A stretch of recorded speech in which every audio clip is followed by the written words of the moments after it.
Hello guys! Mastering market structure is a game changer for traders at any level. It reveals the true direction of the market, highlights potential reversal points, and gives you a deeper insight into price behavior. In this video, you'll discover how to analyze price action like a pro. We'll walk through key ICT concepts, from the basics to the more advanced, so you can confidently read market structure and identify directional bias. Let's dive in. So we're looking at a bullish market structure. In simple terms, that just means price is going up by creating a series of higher highs and higher lows. Now, let's talk about the strong and weak points within that structure. Whenever price breaks above a previous high, that's a clear sign buyers are in control. And the low that formed right before that breakout, that becomes what we call a strong low. Why is it strong? Because the market had enough momentum to break structure to the upside.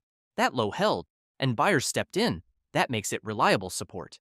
Now, if price pulls back from the high but can't break below the previous strong low, it shows that sellers are weak. The market tried to go down, but failed. The little high that forms during that weak pullback becomes a weak high. It's called weak because it's likely to be broken if the market continues upward. And once price pushes up again and takes out that weak high, we get a new break of structure, and that gives us another strong low. So it works like this. Price breaks up, makes a strong low, pulls back, fails to break down, and then breaks up again.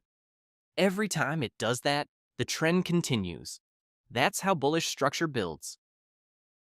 Bearish market, price moves downward by forming a sequence of lower highs and lower lows.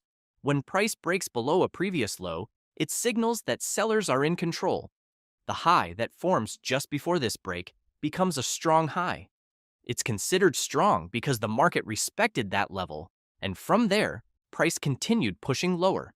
If price pulls back, but fails to break above the most recent strong high, it shows that buyers are weak. The temporary low that forms during this pullback becomes a weak low. It's weak because the market didn't have enough strength to reverse the trend. Once this weak low is taken out, the structure continues. A new break to the downside confirms another strong high, and the trend remains intact. This pattern keeps repeating. Price respects previous highs, fails to break them during pullbacks, and then creates new lows. Each failure to move higher confirms that the selling pressure remains in control. Reading this structure helps identify whether the market is likely to continue lower or shift direction. As long as the sequence of lower highs and lower lows remains in place, the downtrend is active. Now that we've covered break of structure, which shows a continuation of the trend, let's move on to something different. What happens when price changes direction? This is where change of character comes in. In a bullish move, price first makes a new high, then drops and breaks below the most recent strong low. This break shows us that the trend might be shifting. The high that caused this break becomes important. It had enough strength to break structure. When that low is broken, a new supply zone forms at the top, near that strong high. So now, we look at that high as a key area because it's where the character of the market started to change. The same idea works in a bearish move. For example, if price breaks above the most recent strong high, it means the trend might be shifting. That break creates a strong low, and a new demand zone appears. This happens because when price breaks an important structure level, it usually forms a zone on the opposite side. Now let's see some examples on the chart. As you can see, price is in an uptrend, forming higher highs and higher lows. Let's start by identifying the key structural points. This low here is the lowest point on the chart, so we'll consider it our strong low to begin the analysis. After that, price pushes up, then pulls back, but it doesn't break below that strong low. So the high it formed before the pullback is considered a weak high. Then, price moves up again and breaks above that weak high. Since it broke a weak high, it confirms that the trend is continuing, and now we can label the low before the break as a strong low. Next, we see another small pullback that again fails to break below the last strong low, followed by another push upward.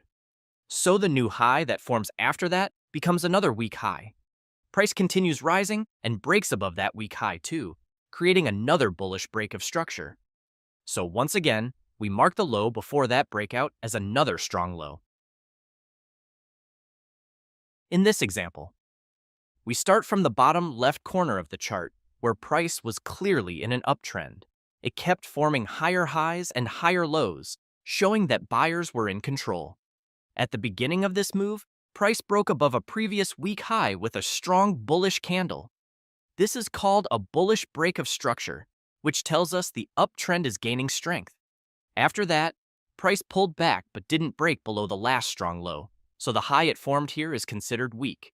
Then, price pushed up again and broke that weak high, creating another bullish break of structure. That means the low before the move becomes a new strong low. Price pulled back again, but still couldn't break the recent strong low, so once more, it formed a weak high. It continued upward and broke that weak high, giving us another strong structural low. After that, the price made one more push upward and created a final strong high.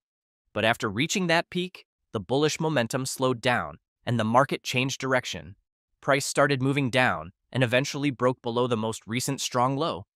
This shift created a strong high at the top of the move, marking a potential change in trend. Price then pulled back but failed to break above that new strong high, so it formed a weak low.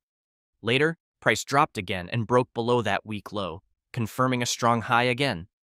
Once more, the market pulled back slightly but couldn't break the previous strong high, so that low is still weak. Finally, the price dropped and broke below that weak low, giving us one more strong high in the bearish direction. This is how we identify weak and strong structural points in the market. It helps us understand which side is in control, buyers or sellers, and gives us clues about possible trend changes. All right, quick recap before we end. In market structure, highs and lows tell a story, but it depends on how price reacts around them. Weak highs are the ones that didn't cause any major drop. Price usually comes back and breaks them easily. Strong highs are different. They cause sharp moves down, showing real selling pressure. That's why they're more likely to hold. On the flip side, weak lows are often easy targets. Price loves to dip below them to grab liquidity before moving higher. Strong lows, though, are formed when buyers step in aggressively. Price bounces hard and rarely comes back. Learning to spot these differences helps you follow smart money, stay on the right side of the trend, and avoid unnecessary losses. If that was helpful, give it a like, subscribe for more, and I'll see you in the next one.